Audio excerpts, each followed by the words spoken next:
Для начала я обрабатываю руки, гигиенически обрабатываю руки и спиртовой салфеткой протираю мембрану стетоскопа. Затем становлюсь с правой стороны от нашего пациента. И стоит отметить, что аускультацию легких нужно проводить в симметричных участках с двух сторон. Начинаем с верхушки. Это у нас надключичная область справа.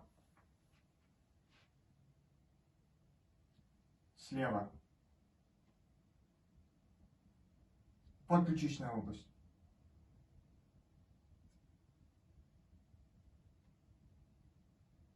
Второе межреберье по срединно-ключичной линии.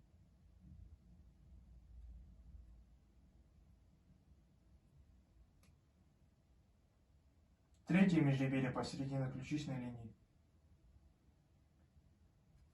И с левой стороны по срединно-ключичной линии в третьем межреберье мы не прослушиваем, потому что там находится проекция сердца.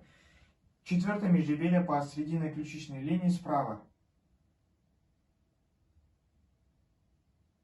Пятое межреберье. Хорошо. Теперь попросим пациента поднять руки на затылок. Здесь мы проводим аускультацию по срединно-подмышечной линии справа и слева.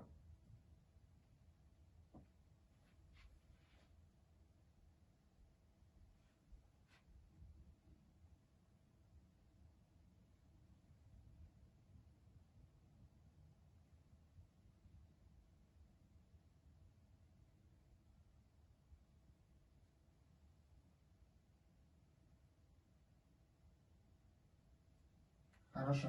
Теперь попросим пациента повернуться к нам спиной и скрестить руки.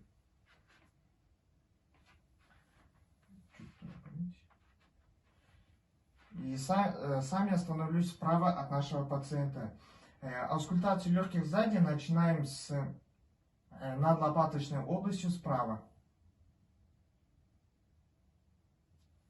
Слева.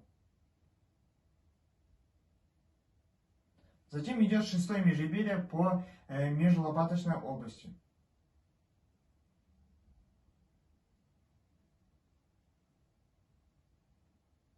Седьмое межреберье.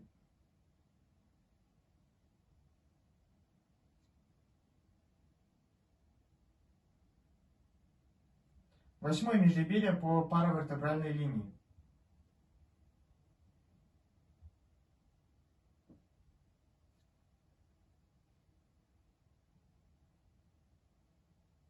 Лопаточная линия.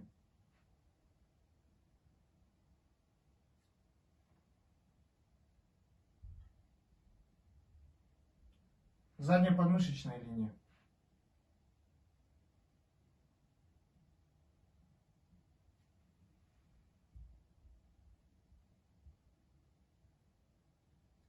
Хорошо. Попросим пациента повернуться к нам лицом.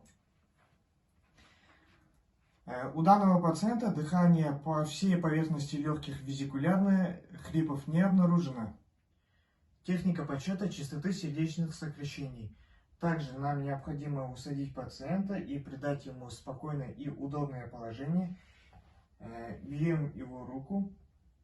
Первый палец ставим на тыльную сторону кисти, второй, третий, четвертый ставим, нащупываем пульс и определяем его.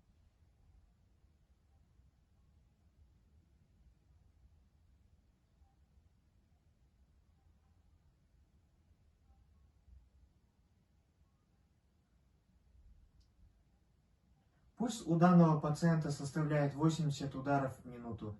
Это норма.